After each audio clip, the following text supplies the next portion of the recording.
अपने दिल को सब्र से भर लो और खुशनुमा हो जाओ, क्योंकि आखिरकार रसूल अल्लाह की पैदाइश का वाक़या आज हम सुनेंगे। बिस्मिल्लाहिर्रहमानिर्रहीम। हज़रत आमना रज़ियल्लाहु ताला अन्हा फरमाती हैं कि जब मेरा बच्चा मेरे पेट में था तो बड़ी अजीब अजीब चीज़ें देखती थी। अगर मैं घर से बाहर निकलती तो बादल का एक साया मेरे ऊपर आ जाता और मुझे धूप ना लगती।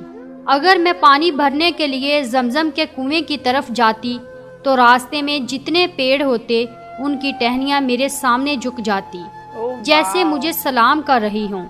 मैं हैरान थी कि आखिर ये सब मेरे साथ ही क्यों हो रहा है। और जब जमजम के कुएं के पास पहुंचती तो नीचे का पानी अपने आप ऊपर आने लगता और बिल्कुल ऊपर मंडेर तक आ जाता और मैं अपने हाथों से ही बाल्टी पकड़कर पानी भर लेती थी। मक्का की औरतें मुझे जमजम के कुएं के पास खड़े रखती थी और मुझे जाने नहीं देती थी। वो कहती थी कि ए आमना, तुम थोड़ी देर और खड़ी रहो, वरना तुम्हारे जाने से ये पानी अभी नीचे चला जाएगा और फिर हमें पानी भरने में बहुत तकलीफ होगी। इसी तरह हज़रत आमना रज़ियल्लाहु ताला अन्हा फरमाती हैं कि मैं औरतों से सुना करती थी कि जब बच्चा पेट में होता है तो माँ को बहुत ज़्यादा तकलीफ़ें झेलनी पड़ती हैं। कभी हाथ पाँव में दर्द, कभी सर में दर्द, कभी उल्टी होना, कभी बुखार होना और कभी चिड़चिड़ापन। ये सारी बातें सुनकर मुझे अपने बारे में बड़ी हैरानी होती थी कि मुझे तो इन 9 महीनों में कोई ऐसी तकलीफ़ देखने को ना मिली। यहाँ तक कि जब तक मेरा बच्चा मेरे पेट में रहा तो मेरे सर में दर्द तक ना हुआ। इसी तरह हज़रत आमना को बड़े अजीब अजीब ख्वाब भी नज़र आते थे। वो फरमाती हैं कि जब मैं रात को सोती तो मुझे ख्वाब नज़र आता कि मेरे जिस्म के अंदर से एक नूर निकला है और इसने सारी दुनिया को रोशन कर दिया है।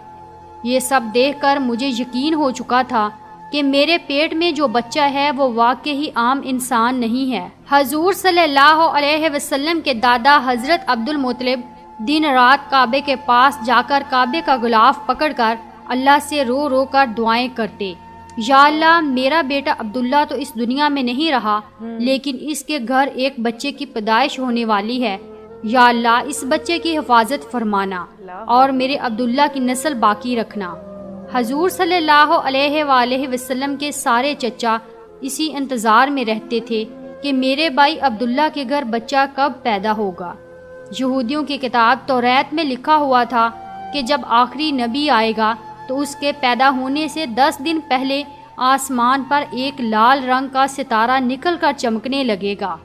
तो जब हजूर सल्लल्लाहु अलैहि वसल्लम के पैदाइश के 10 दिन बचे तो आसमान पर वो सितारा निकल आया। उसे देखकर यहूदियों में भगदड़ मच गई और उनके आलमों ने सारे यहूदियों को जमा किया और कहा, देखो, आसमान पर लाल तारा चमकने लगा है, इसका मतलब है कि वो आखिरी नबी आने वाला है।